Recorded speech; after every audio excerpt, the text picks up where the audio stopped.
This video was sponsored by Enhance, Elbilmek, ABRP Planner, Kempower and Bilkomponenter. Yo, what's up? We are still at the eCarExpo in Lillestrøm and I want to show you guys Mazda 6e. I asked the Mazda guys over there and they say that this doesn't have that much to do with the Mazda MX-30 that I tested, because it's actually a joint venture between Mazda and there was another Chinese brand. I don't remember exact name, but they also have a sub-brand or whatever, I'm not sure how it was again, that has D-PAL. And you guys remember in Thailand, D-PAL S07, that SUV with a bouncy suspension. Okay, well, but that suspension is not here, but the D-PAL also has an L07, which is a sedan, and this is based on the same drivetrain as that. It comes in two different battery levels. I'll show you here.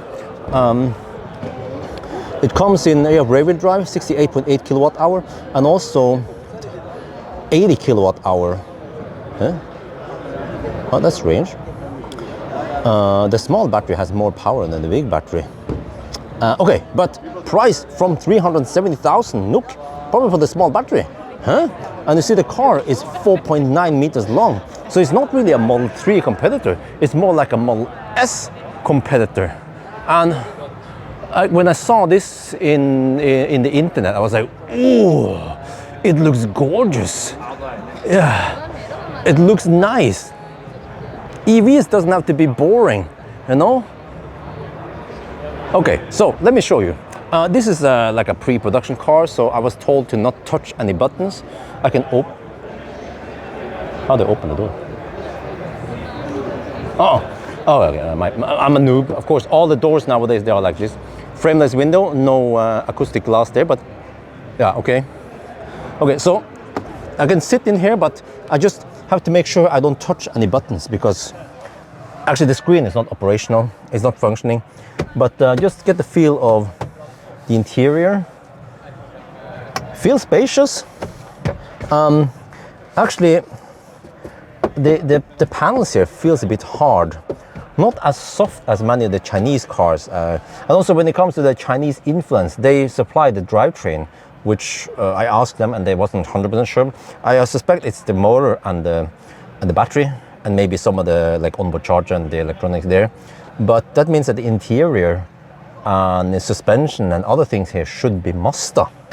So wow, I have to say the interior looks and feels nice, at least on this part. Maybe over here it was a bit hard. Two cup holders there, a wireless charging pad there, just a regular resting area there, not the pad. We have the bridge design, which is more and more common nowadays. There seems to be some USB also under there, but this is really hard to access. Yeah, there's one, it seems like one USB-C there. And let me test, they use Sony stereo. All right, nice. Let's check here. Yeah, just regular interior as you expect. Huh, what? Oh, huh, there is no makeup light? Really? Huh? Isn't that a bit strange? There's no makeup light here. Okay, camera there. Headroom seems to be okay. I cannot touch any buttons here for the electronics, but I'm 173 centimeters and still have a little bit over fist of clearance. And the glass roof here is always open. It's no cover here. And then in the back, oh yeah, I like this. Daddy Bjørn approved. Okay.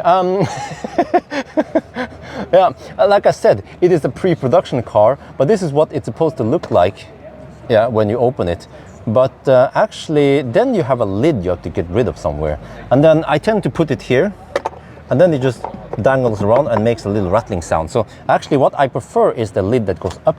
But here it's okay, but still it has a lid, which is good. And here you can see the foam. That's one type of foam, yellow foam, and then there is a white foam there, and then there's the fork leather. So then we just put it back there, like nothing. Oh, wrong way. Like nothing happened.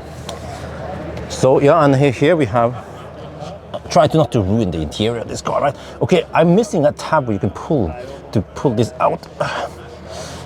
So I just have to, there, wrestle it out. Cup holder there, all right? That looks nice. And then here, also HVAC controls in the back. This has very little, okay, I think it's just a fake. It's supposed to, yeah, it's a dummy. Because it doesn't go, it goes a little bit up and down. And this is probably just, okay, don't touch any buttons like they instructed me. There's pocket there. But I notice now that you can put the feet barely under here, not that much space really. And then this is what it looks like from the back. And then, yeah, Sony speakers there. Hey, why does it say Son, just like the other? They took the Y away, kind of. And I can do this, at least. And then how is the space here? Oh, okay, that's less. Then we talk about 2-3 fingers of clearance. What about in the middle seat? Oh, yeah, ish. I wonder if it's similar to Model S, but maybe Model S had more space. And then just, yeah, showing you what it looks like here. And man, the back looks so nice. Whoa. Wait, it's kind of, you know those tail lights? It kind of looks like a, is it American brand? Or was it always like a Mazda thing? But you know, okay, maybe you got the impression I didn't like the MX-30 because it's not a great car, but it's also an inexpensive car, the MX-30. But here, this looks nice. As always, I'm being honest. I just love sedans. Okay, open the trunk here. And it is actually a hatch opening. A big trunk opening, which means you can load in big items. You can also fold the seat.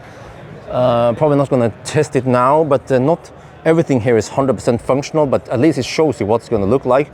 Have a deep trunk. I think there's supposed to be a light there. And there's a speaker. I think that was actually active. Here we have a lid for storing more stuff. There's a foam here that you could possibly take out, but probably going to leave it there. And then you could put some luggage here. It seems to be spacious. But let me see, where was the charge port located? It's over here. Do they? Let me see. Yeah, you see, GBT. So it seems to be Chinese spec, and this is the inverter type 2. This is what they use in China. So you can see the Chinese influence on this. Yeah, there. I talked to Mazda now. Why does the small battery have more power? Well, simply because this is newer battery tech than the big one. So the small battery charges from 10 to 80% in 23 minutes. And then the big battery charges 10 to 80% in around 40 minutes. Similar to what I experienced when I was in Thailand and I tested a D-PAL. It was charging not so fast for the battery size. And I bet that the D-PAL should be something similar to this, the old tech. And the new tech is better. So go for the small battery then. Here you can see from this angle, wow. I like the looks. Yeah, looks nice. So eventually, I asked the Mazda guys, they say, roughly this summer there'll be press drives, test drives, and then the car will actually come to customers already during this year. So yeah, can't wait to test it. That's gonna be it for now. Hope you guys enjoyed this video. As always, thank you for watching and talk to you later.